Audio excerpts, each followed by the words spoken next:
Rahmatullahi wabarakatuh.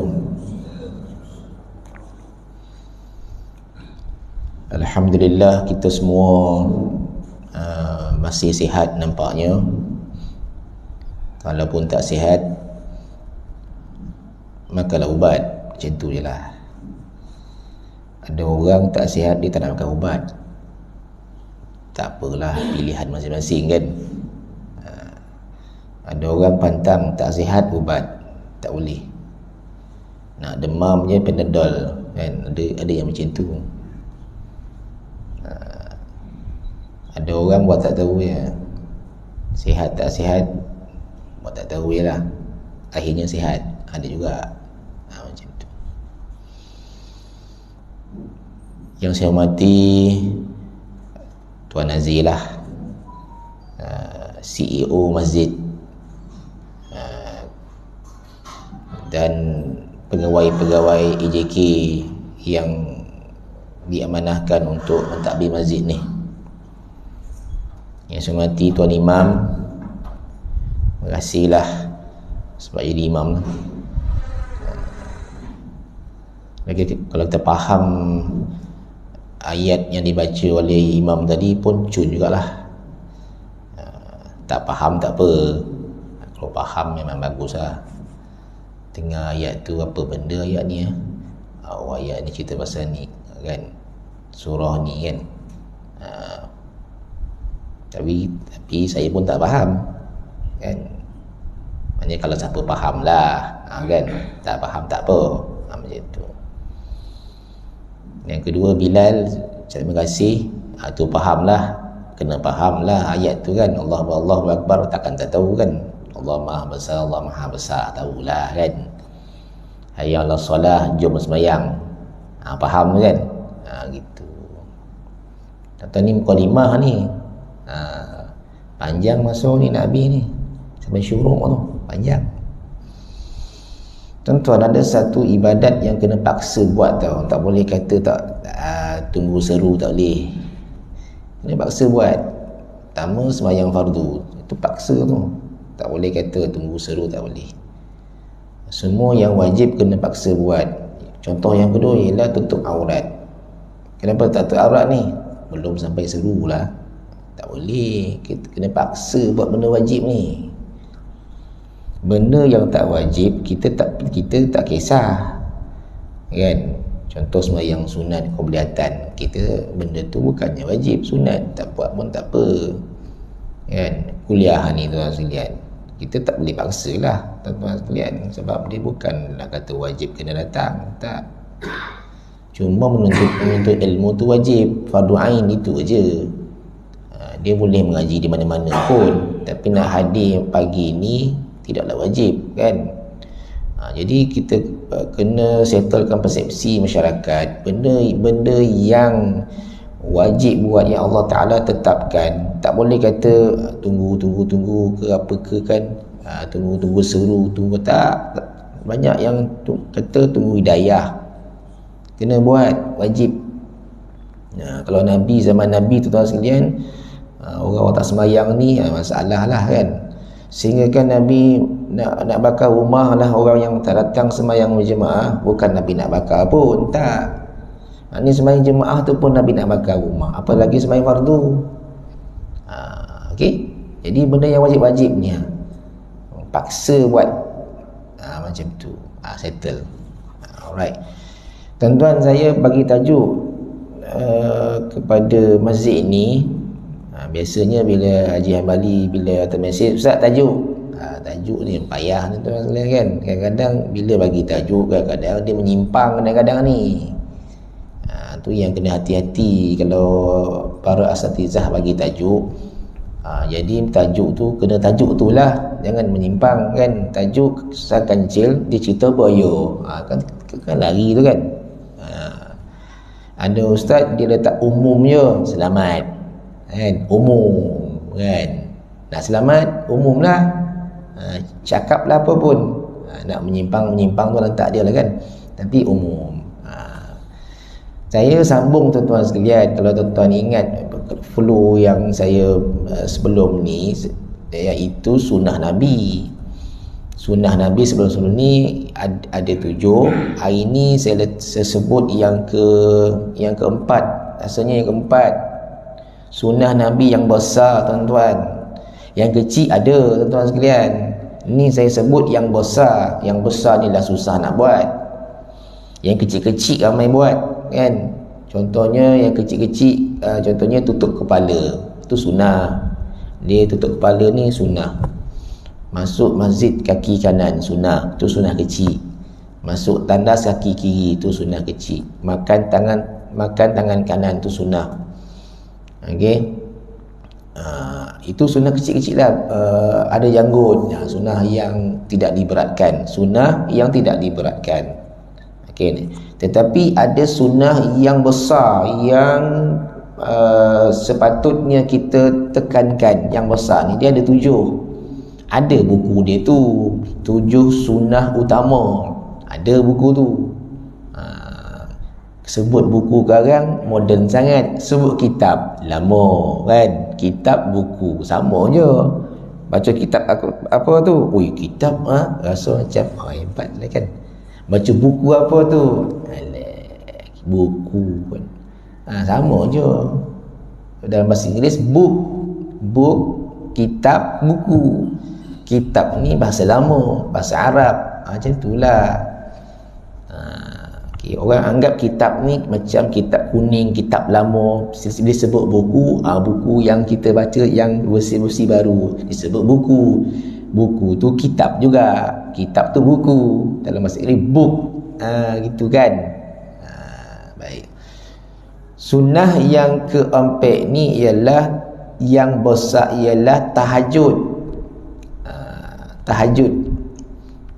Okey, tahajud ni satu elemen, satu solat yang dikerjakan Nabi. Okey, qiyamul lail, bangun malam. Bukan tahajud tu. Qiyamul lail, bangun malam. Okey, tahajud satu solat, satu jenis solat. Macam solat hajat, solat duha. Solat lah tu. Tuan-tuan sekalian. Jadi tahajud ni satu solat yang dikerjakan pada waktu malam setelah kita tidur. Baik. Boleh tak kita semayang tahajud kalau tak tidur? Baik. Semayang tahajud itu sebaik-baiknya tidur dulu baru bangun. Ada orang tanya, boleh tak semayang tahajud kalau tak tidur? Jawabnya tak boleh. Kecuali orang tu ada penyakit tak boleh tidur. Itu lain. Penyakit tak boleh tidur.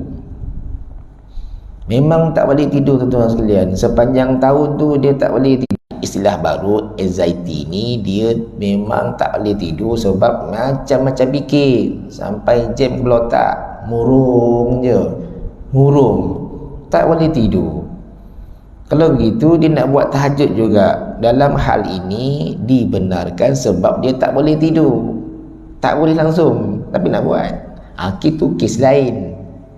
Bagi tuan-tuan yang boleh tidur lepas isyak, tuan-tuan sekalian, tuan-tuan tidur terbangun pukul berapa sekalipun, maka semayanglah sunat tahajud. Jadi sunat tahajud ni dilaksanakan selepas waktu isyak dan ketika kita dah tidur bangun. Tu tahajud. Orang-orang katalah, kan, ini orang kata, kan, tapi tak boleh masuk dalam sistem kita. Tahajud artinya terkejut. Itu orang kata. Tak bolehlah ambil sistem tu, kan. Apa tu tahajud? Tahajud tu terkejut, maka tahajud. Terkejut tahajud. Itu orang katalah. Gurau, kan. Okey. Jadi itu istilah, tuan-tuan, kan. Solat sunat yang dikerjakan waktu malam selepas tidur. Senang tak nak buat, tuan-tuan sekalian? Bila kita tanya, senang ke nak buat ni? Saya jawab susah. Jangan kata senang, senang kita kata. Sebab tuan-tuan dah biasa. Orang lain susah. Sebab apa susah, tuan-tuan sekalian? Sebab kita dah tidur nak bangun. Bangun bukan, kalau bangun kencing, settle. Kalau bangun tengok bola, settle. Itu senang je, tak masalah. bangun kejut bini, settle. Tu settle tu senang tu. Bangun kejut rumah, pergi minum teh kedai mamak pukul 3, tu senang, tak ada masalah tu dah. Okey, tu settle. Tapi bangun nak sembahyang, jawabnya susah.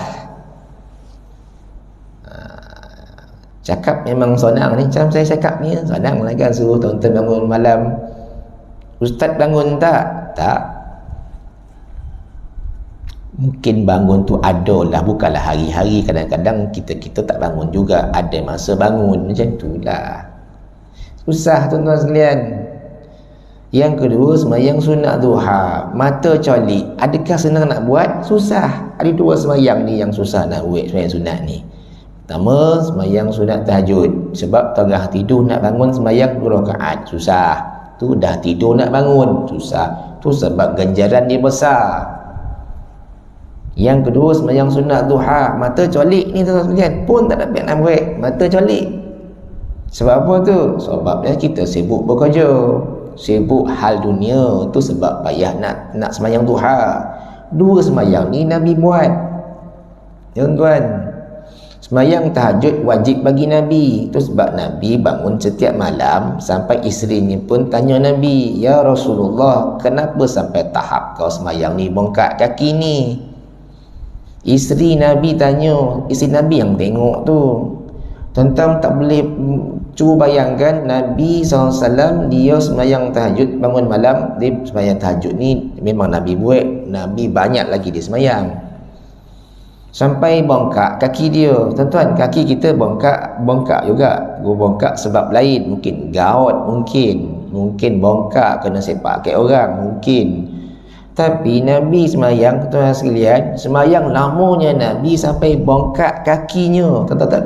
Tuan-tuan bayang tak macam mana lamanya Nabi sembahyang tu? Tak boleh bayang, tuan-tuan. Ya Rasulullah, kenapa jadi macam ni kan, sampai bongkak kaki ni, sedangkan kamu tidak ada dosa, maksum. Kita tak apalah, kita tak macam Nabi, kita tak wajib bangun malam. Walaupun kita banyak dosa, tuan-tuan sekalian, tapi kita tak wajib bangun malam macam Nabi. Nabi wajib. Nabi mewajibkan diri dia. Apa jawapan Nabi kepada isteri dia? Tak bolehkah aku jadi orang yang bersyukur? Itu jawapan Nabi. Nabi buat tu kerana syukur pada Tuhan, itu je. Maknanya apa yang kita buat benda sunat ini, benda yang kita buat syukur pada Allah. Allah Ta'ala bagi macam-macam, tuan-tuan. Walaupun kita sakit, tuan-tuan sekalian, tetap Allah bagi. Kita sakit kan?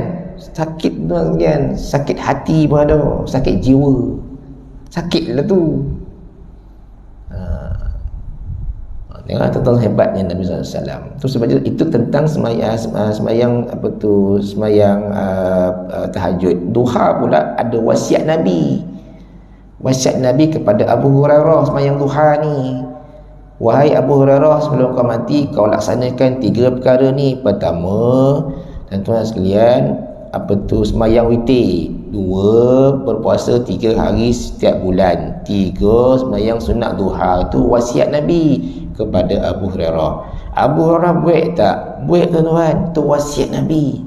3 ni tuan-tuan buat lah, kan? Witir ni ada 2. Sebelum tidur boleh buat, ataupun apabila dah tidur bangkit buat. Pilihlah 2 tu. Kalau rasa tak boleh bangkit, bila nak tidur tak boleh bangkit, sebelum tidur buat witir. Buat berapa, tuan-tuan sekalian? Ikut kita lah, tuan-tuan sekalian. Ada kekuatan buat 3, tak ada kekuatan buat 1, tak ada kekuatan tak payah buat. Ni cerita sunat. Tapi kita nak buat lah kan, dah umur 50-an kan, contohlah umur 60-an kan, buat lah. Selagi belum sakit buat, tuan-tuan. Dah sakit, tuan-tuan sekalian, tak boleh nak buat. Percayalah kan, dah banyak makan lubek, tuan-tuan sekalian, dah tak boleh nak bangun dah. Selagi sihat ni buat. Bila dah tak sihat besok, Allah memahamilah kita tak sihat, tuan-tuan sekalian, nak bongkok pun sakit, sembahyang atas kursi, tuan-tuan sekalian, tak boleh, tak larat. Habis. Baik, dalam hadis yang lain, tuan-tuan sekalian, sebaik-baik solat selepas solat fardu ialah solat malam, tahajud. Itu sifat dia. Solat yang terbaik selepas solat fardu sembahyang sunatnya solat tahajud nombor 1.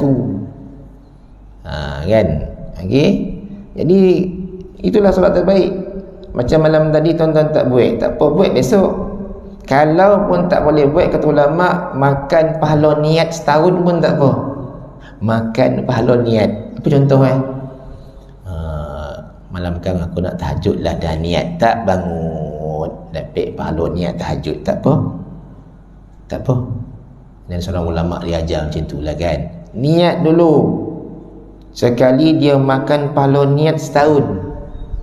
Tak boleh bangun tuan sekalian, niat malam gang nak bangun, ya Allah pukul 3 pagi kajutlah ya Allah, niat ni tak boleh bangun, dapat pahala niat, tak apa.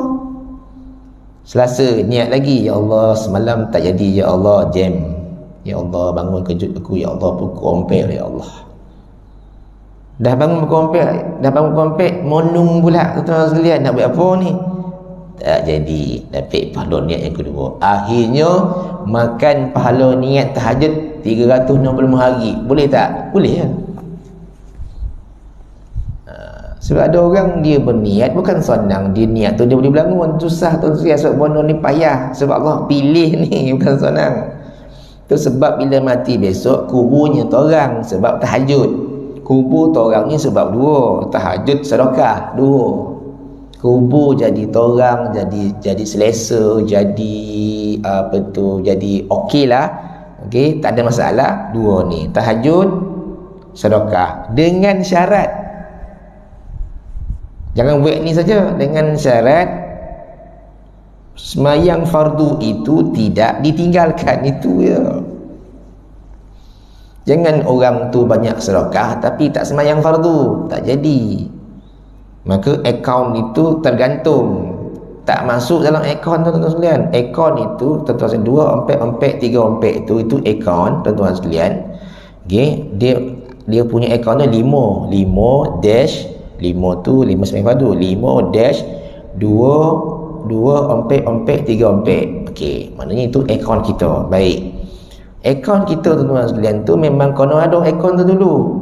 Akaun tu tak ada, maka amalan-amalan lain bila buat tak masuk akaun tu, tak masuk. 5 dash 2 4 4 3 4. Baik, kita tekan akaun tu 1 tuan-tuan sekalian, bukan 2 tuan-tuan sekalian. Kerana 1 maknanya dia bukan sembahyang subuh, dia sembahyang apa dah? Subuh 2. Maka bila dia salah tekan akaun, not valid akaun tu. 5 dash 2 4 4 3 4 tu akaun kita. Nak sebut akaun Maybank tu bukanlah, akaun tu akaun akhirat. Bila akaun tu dah ada tuan-tuan sekalian, akaun tu kita tak aktifkan, akaun tak aktif kan. Kita buat tahajud tak masuk dalam akaun kita, dia punya duit tahajud tu tak masuk dalam akaun, tak masuk. Kita buat sedekah tuan-tuan sekalian kan, tak masuk dalam akaun tu, tak masuk duit tu. Sebab apa? Akaun ni tak aktif. Aktifnya apa? Sembahyang lah. Kita timbang tu. Lagi dahsyat, akaun tak aktif tapi pergi Mekah. Contoh kat Malaysia ni tuan-tuan sekalian, akaun tu tak aktif ataupun aktif tak aktif. Maksudnya masalah bank tuan-tuan sekalian, bila 6 setahun tak aktif, dia suruh tutup je kadang-kadang. Tutup je lah, tak aktif kan, bank lah kalau faham saya. Lagi dahsyat tuan-tuan sekalian, bank tak aktif tetapi pergi Mekah buat umrah. Contoh, agak masuk tak? Itu dia dengan Tuhan lah tuan-tuan sekalian. Ikut logiknya tak masuk lah, sebab tak aktif. Dekat Malaysia setahun tak aktif, tak pernah sembahyang. Contoh, tiba-tiba nak pergi umrah, okey kan, naik visa, masuk balik tuan sekalian, balik daripada umrah tak aktif juga. Sepatutnya balik umrah aktif lah, balik bodoh ni kan. Kurang-kurangnya dia pergi umrah tu, dia cuba nak aktifkan bodoh ni, tak aktif juga tuan sekalian. Masuk tak umrah tu dalam tu duit tu? Tak masuk tuan sekalian. Jangan buat pasal. kita tekankan akaun ni tuan-tuan sekalian. Dekat mana-mana pun kita tekan, dekat surau, dekat budak-budak, cakap kat budak kan, cakap kat budak, akaun kena aktif ni. Akaun apa ustaz? Kita tulis lah dekat board 5-24434. Ingat tu, bawah tu nama kau Yusri Amri bin Bahasa, atas akaun kita 5-24434, nama kita, lepas tu bank akhirat. Jangan sebut Maybank. Kan sebut Maybank kan 5 tak ada pun. Memang bukan Maybank lah, bukan CMB lah. CMB 7 kan, CMB 7. Kalau BSN 1 yang saya ingat lah. Tuan-tuan tak, akaun ni tak aktif, habis. Tuan-tuan tak boleh aktif, tak masalah. Yang lain tu, yang anak-anak kita, menantu kita, anak kita dah kahwin, macam mana kan, golongan-golongan yang kat luar sana mungkin yang tak aktif, mungkin kan, yang bak kata satu penceramah motivasi tu, dia kata lah, kajian dia saya tak tahulah, 80% budak muda tidak mengaktifkan akaunnya. Macam mana dia kaji pun saya tak tahu. 80% tak semayang. Macam mana dia kaji ya? Rupanya dia masuk sekolah, tanya budak, siapa yang semayang subuh? Semua tak semayang. Siapa semayang isyak? Sebahagian je semayang. Dia tanya macam itulah. Dia pergi banyak sekolah saya rasa, tanya budak, semayang tak?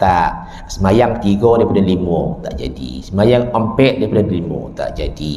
Dia mesti 5/5 baru jadi. Macam tu. Baik, itu hadis Nabi. Tuan-tuan, dalam surah Az-Zariyat ayat 7 boleh ke 8 boleh, Allah kata mereka sedikit sekali tidur waktu malam dan akhir malam untuk pohon doa. Tuan-tuan, Allah Ta'ala suka kepada orang yang sedikit tidur, kecuali orang yang sakit. Sakit tu lain cerita. Ada orang sakit dia perlu tidur banyak. Ada yang sakit kerjanya nak tidur, dia sakit. Macam penyakit kencing manis yang kronik, dia memang penat tuan-tuan. Orang yang kencing manis ni, yang tahap kronik ke apa benda ni, dia cepat ponek. Bila penat dia kena rehat, bila rehat dia tertidur. Kadang-kadang tuan nampak dekat surau, dekat masjid, dia duduk atas kursi, dia tidur. Sebab apa? Dia ada penyakit. Maknanya kita tak boleh salahkan dia, tu penyakit. Kan? Ataupun orang yang terlampau banyak kolesterol dalam badan pun juga penyebab nak tidur juga. Dua tuan-tuan sekalian yang saya baca lah kan. Kolesterol terlampau banyak dalam badan, kolesterol, dia nama, tak tahulah. Yang saya tahu tu kolesterol baik, kolesterol jahat. Saya pun tak tahu ada jahat ada baik ni, saya pun tak tahu, tak pasti kan. Dua ni pun berpenyakit, artinya dia nak itu lain. Allah Ta'ala suka orang yang sedikit tidur waktu malam, sikit. Maknanya kita tidur tu bukan lama kan. Jadi ada seorang ulama bagi tahu sebenarnya tidur yang paling bagus 4 jam saja. Ini ulama sebut, kalau doktor sebut 8 jam. 8 jam. Disebut gitu. Maknanya tuan-tuan tidur pukul 10, kira 8 jam berapa. Kalau macam itu kita tak bangun tahajud lah kalau 8 jam kita tidur. Maka ada ulama ini, kita ingat nama tuan-tuan sekalian, ulama ni ramai. Adalah kan disebut paling baik tidur ni 4 jam. Tidur pukul 10, seboleh 12, 1, 2. Pukul 2 bangun. Tuan-tuan sekalian, bagus. Kan? Jadi tidur ni juga menurut kata doktor, saya ni bukanlah doktor tuan-tuan sekalian, kadang-kadang kita baca apa tu sistem apa tu kesihatan ni. Kan? Rupanya tuan-tuan sekalian, tidur inilah, kata tidur bermula pukul 10 atau pukul 11, tidur saja, waktu itulah badan kita dipulihkan semula jadi. Tuan-tuan sekalian, tapi mesti tidur yang betul. Tidur betul 4 jam. 4 jam itulah tuan-tuan sekalian badan kita dipulihkan secara semula jadi. Kalau dia sakit kepala, hilang sakit kepala. Kalau dia stres, hilang stres. Kalau dia sakit-sakit urat apa benda tu, tidur yang betul 4 jam je, 4 jam straight tidur betul. Disebut kat situ badan dipulihkan secara sengaja. Dia takkan jadi kalau tidur pukul 12, tak boleh. Mesti tidur pukul 10. Oh payah. Pukul 10 payah. Kita buka Facebook bermula pukul 10 sampai pukul 2 boleh, betul tak? Ataupun lepas isyak tu dah buka Facebook dah kan, sampai pukul 2 boleh. Susah nak tidur pukul 10 kita ni. Kadang-kadang menjangkau 12.30 buka Facebook lagi ni, apa yang akan berlaku ni, sampai pukul 1. Tak dapat. Kesihatan tu tak terjamin macam itu. 10 tidur, tutup Facebook, tutup semua, tutup WhatsApp, tidur. Ini yang saya baca lah pukul 10 Ada juga yang saya jumpa kawan-kawan yang tidur pukul 10, dia bangun pukul 2. Ada. Saya tanya macam mana? Badan segar lah Ustaz. Itu je lah. Badan segar ke? Badan jadi okey lah Ustaz, dia fit lah. Kalau Ustaz tidur pukul 2 boleh, bangun pukul 2 tak fit. Tidur pukul 12 bangun pukul 6 tu rugi Ustaz. Apa yang rugi? Rugilah kita tak bangun malam semayang. Tu dia kata. Dia kata kat saya 10, 2 sihat, 12, 5 tak bangun antara tu rugi. Rugi sebab apa? Rugi kita tidak mengabdikan diri kepada Allah Subhanahu Wa Taala. Sebab kenapa rugi? Sebab ada hadis lain sebut Allah Ta'ala turun tiap malam 1/3 malam terakhir, 3 ke bawah. Tuan-tuan, 3 ke bawah ataupun 2 ke bawah. 2, 3, 4, 5 tu hadis Nabi kata Allah turun tiap malam. Setiap malam tuan-tuan sekalian, Allah turun 1/3 malam terakhir. Ulama kata 2 ke 3 pagi sampai subuh.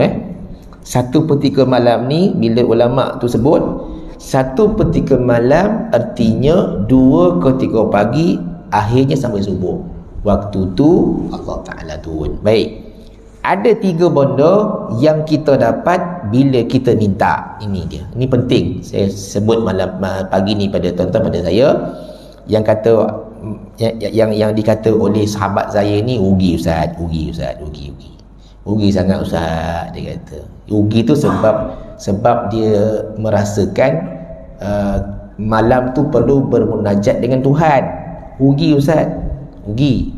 Berdasarkan hadis ni, rugilah kalau tak bangun 2 ke 3 pagi sampai subuh. Baik, Nabi kata Allah turun tiap malam 1/3 akhir. Baik, siapa yang doa, aku perkenankan. Nampak? Satu, nampak ni, tu yang kata kau saya rugi Ustaz. Kita banyak problem Ustaz. Banyak problem. Problem tu kena jumpa Allah bukan waktu puncak Ustaz. Jangan jumpa Allah waktu yang tak puncak. Waktu tak puncak ni lah tak ramai minta. Dia kata waktu puncak, waktu isyak tu puncak, orang ramai minta. Sebab semuanya turun habis semayang, semuanya turun baca doa kan. Waktu puncak bila?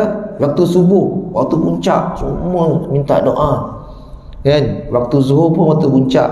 Tapi waktu yang 1/3 malam tak ramai yang minta. Itu bukan waktu puncak, maka minta. Siapa yang doa, aku perkenankan. Satu. Yang kedua, siapa yang minta padaku, aku bagi. Minta ni khusus, nak minta apa? Doa ni umum, kita boleh menyuruh pada Allah Taala malam tu.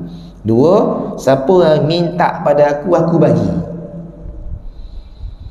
Tuan-tuan, ada satu orang hantar dalam Facebook, dia buat grafik. Atas tu dia letak macam guni, dekat kepala tu guni, ada dia letak problem. Okey, Allah, dia punya gambar tu kan, setiap gambar tu atas tu guni tu letak kepala problem. Jadi sembahyang Allahu Akbar. Baik. Bila dia rokok, tuan-tuan sekalian, turun dalam guni tu ada macam pasir, jatuh pasir tu. Subhanallah liman hamidah, kekal lagi pasir tu. Baik, lepas tu dia sujud Allahu Akbar, jatuh pasir tu terus jatuh pasir. Maknanya problem itu dikeluarkan apabila kita solat. Saya suka tengok gambar kartun tu, ada orang hantar dalam Facebook. Maknanya apa tuan sekalian? Maknanya sembahyang ni untuk meriliskan problem kita dalam hidup kita tuan sekalian. Itu nombor 2 ya. Nombor 3, siapa yang mohon ampun, aku ampun. Riwayat Imam Bukhari. Tu sebabnya kawan saya kata apa? Rugi Ustaz. Dia cakap rugi tu sebab dia boleh bangun tuan-tuan sekalian. Orang, bukan semua orang boleh bangun. Kan? Bukan mudah. Mudahnya bila kita awal tidur. Awal tidur pun kadang-kadang tak boleh bangun juga. Dah bangun kadang-kadang kita kencing sahaja. Ada. Bangun pukul 3 kencing, lepas tu tidur balik. Bukan mudah. Bangun cari telefon bimbit nak tengok apa isu yang berlaku 3 pagi. Ada. Tengok, alah tak apa ni, belum lagi ni. Alah kan 3 pagi tu tak? Begitu semua sekalian. Okey. Muslimin muslimat sekalian, dalam hadis yang lain kita cerita pasal Nabi solat tuan sekalian. Nabi solat 11 rakaat. Nak sebut malam Dalam hadis riwayat Imam Bukhari, Nabi solat 11 rakaat. Bila bangun malam tu, Nabi sembahyang solat 11 rakaat. Okey, kadar satu sujud Nabi dalam ini adalah hadis sebut. Kadang-kadang kita bukan level Nabi lah tuan sekalian, nak sebut je. Kalau boleh buat cantik lah. Ini sebut Nabi punya sistem lah. Sistem kita jauh dengan Nabi lah, kita manusia. Kadar satu sujud Nabi selama tempoh orang membaca 50 ayat sebelum angkat kepala. 50 ayat. Maknanya Nabi bila sujud tu, sujud Nabi tu maknanya bukan sekali tu. Maknanya bila sujud saja, tempohnya, lamanya Nabi sujud dalam solat malam tu 50 ayat. Baik tuan-tuan, 50 ayat tu agak-agak berapa lama? Tuan-tuan buka Al-Quran, baca 50 ayat. Ambil lah surah Waqiah ke, kalau nak panjang sikit surah Al-Kahfi 50 ayat. Okey, agak-agak berapa lama? Kita ambil lah tuan-tuan, selai 2 minit. Selai ayat Quran, selai 2 minit. Okey, 2 minit, 2 helai 4 minit. Itu pun tak cukup lagi tu. Tak cukup 50 ayat. Okey, naik sebelah jadi 6 minit. Tuan-tuan, 6 minit ini saya punya kiraan yang tak betul lah kot, kan? Ambil lah 5 minit. 5 minit bila Nabi sujud, lamanya lebih kurang tu lah. Lama tuan-tuan sekalian. Okey, habis maknanya itu Nabi. Maknanya Nabi mengajar sahabat, umat dia, banyak lamakan sujud tu. Lamakan sujud. Itulah indikator penting dengan Tuhan. Kan? Kita sujud tu, kita memang menyembah Tuhan, menyembah Allah. Sujud tu lama sikit. Kecuali bila ikut imam. Ikut imam. Imam sujud lama, kita pun sujud lama. Imam bangun awal, kita bangun awal. Jangan kita sujud lama lagi. Kan? Kalau nak sujud lama, maka kita sembahyanglah seorang-seorang. Jangan kita sembahyang berjemaah ikut imam tapi tak ikut imam. Imam boleh panjangkan sujud, boleh, tak ada masalah. Okey, dengan syarat pastikan belakang kita itu orang yang boleh sujud lama. Jadi imam bila nak sembahyang tengok jemaah, ada pakcik tua ni, ada orang yang uzur, ada budak-budak kecil ni, ada budak-budak remaja yang mungkin tak tahan benda ni. Okey, kalau begitu imam bersederhanalah, kan? Bacaan sederhana, pergerakan sederhana, sujud pula bila sujud terakhir tu ambillah lebih kurang 6 saat tuan sekalian. Kalau kita dah doa pun sekejap bangun. Sebab apa? Belakang tu ada jemaah-jemaah yang saya sebut tadi. Ada jemaah yang segera nak pergi kerja mungkin. Kena fikir tu semua imam ni. Imam ni bukan sekadar jadi imam saja. Dia kena ada ilmu macam mana nak handle jemaah dia. Kan? Kecuali belakang tu semua budak-budak yang gagah perkasa. Budak-budak yang semua sihat, makan cukup. Contoh sembahyang di tempat pengajian, dekat pengajian tinggi, dekat ma'at tahfiz, semua power. Tuan-tuan berjalan. Nak baca panjang pun tak apa. Nak baca lepas maghrib surah Al-Baqarah 3 lay pun tak apa, sebab belakang tu jemaah yang hebat-hebat, yang boleh tahan. Contohnya budak-budak umur 5 boleh ke 7 boleh, yang memang dia tu penghafal Quran juga, jalan. Panjang pun panjang lah, sebab dia power. Tetapi kalau belakang tu ada pakcik umur 70, tuan-tuan, jangan berpasal. Tuan-tuan sekalian, sebab saya malam tadi, tuan-tuan sekalian, ada orang mesej saya panjang lebar, no name, panjang lebar. Tahniahlah Ustaz Isri sebab jadi pengurusi surau. Baik, saya nak luahkan perasaan, dia kata, tolonglah Ustaz tahun ini jangan buat 20, dia kata. Di surau kita ada orang tua, ada orang yang berpenyakit disebut. Panjang masih. Panjang teman-teman. Ada yang bekerja di luar kawasan, ada yang macam-macam lah. Tolonglah Ustaz, jangan buat 20. Buatlah 8, dia kata itu kat saya. Sebelum tu memang surau tu buat 20 dah 2 tahun, tuan-tuan. Jadi yelah tuan-tuan sekalian, kita ni, kita cuma balas Waalaikumsalam, kita akan bawa dalam mesyuarat pengurusan, tu je lah. Ya tuan-tuan sekalian kan. Maknanya orang panjang tu sebenarnya dia meluahkan perasaan dia tu. Saya mewakili penduduk TPS, power saya kata tuan-tuan sekalian. Tak siapa pun tak tahu ni, no name tak tahu, hamba Allah. Tuan bayang, Allahu Akbar. Saya pun macam mana buat ni, tak apalah, kita pun tu hari-hari mesej masuk tuan-tuan sekalian. Hari-hari orang call bila kita naik pengurusi tuan-tuan sekalian. Orang call bagi cadangan, orang call bagi pandangan, orang call daripada mana entah, mesej masuk hari-hari. Tuan-tuan, saya tak tidur malam. Oh gitu. Badan muka, siapa suruh ambil pengurusi surau? Kan? Saya cakap kat saya ke lah. Aduh, dia kata kan, nak hadap 3 tahun tuan-tuan sekalian. Ui, macam-macam. Itu selingan lah kan. Dan kita tahajud tu kan. Maknanya Nabi memanjangkan sujud tu. Gitu. Baik, hadis yang lain tuan-tuan sekalian, Nabi solat 11 rakaat Ramadan atau selain Ramadan 4 rakaat. Okey, 4 rakaat. Maknanya 4 rakaat macam 2 2 8, lepas tu 3 witir. Okey, baik. 2 2 2 2 8, lepas tu 3 witir seboleh. Okey. Lepas tu jangan tanya kesempurnaan dan panjang solat baginda. Jangan tanya sebab betul luar biasa.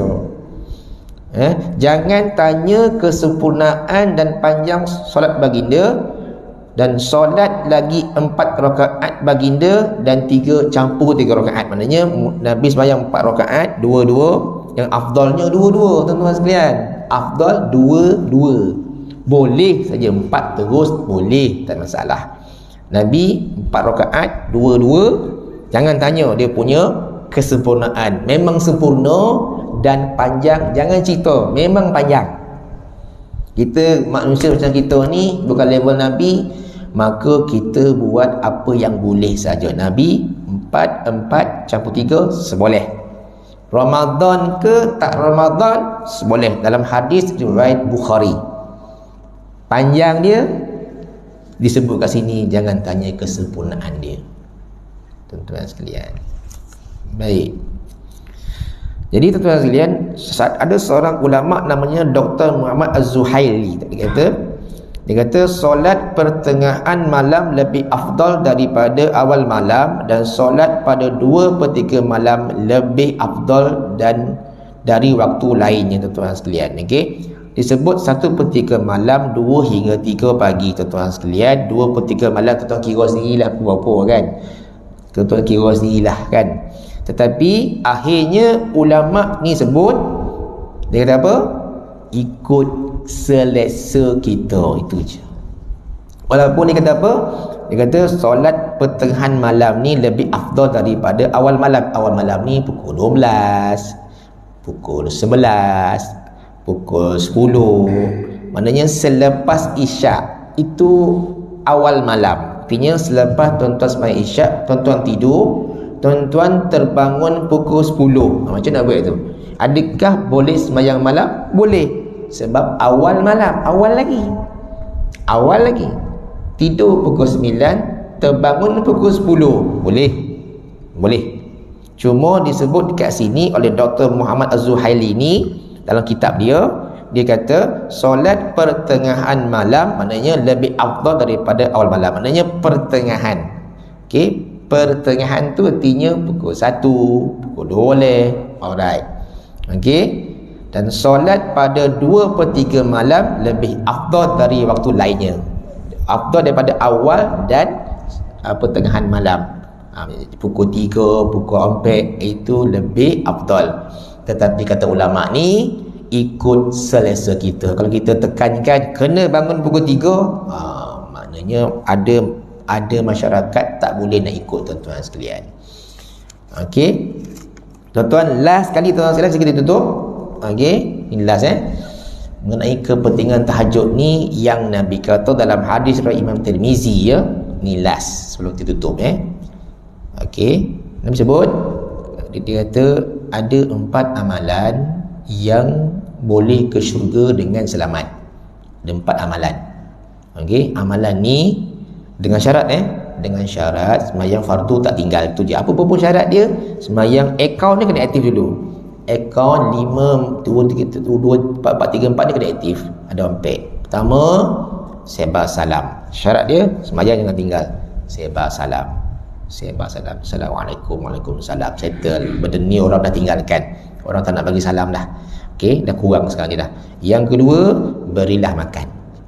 Belanja orang makan.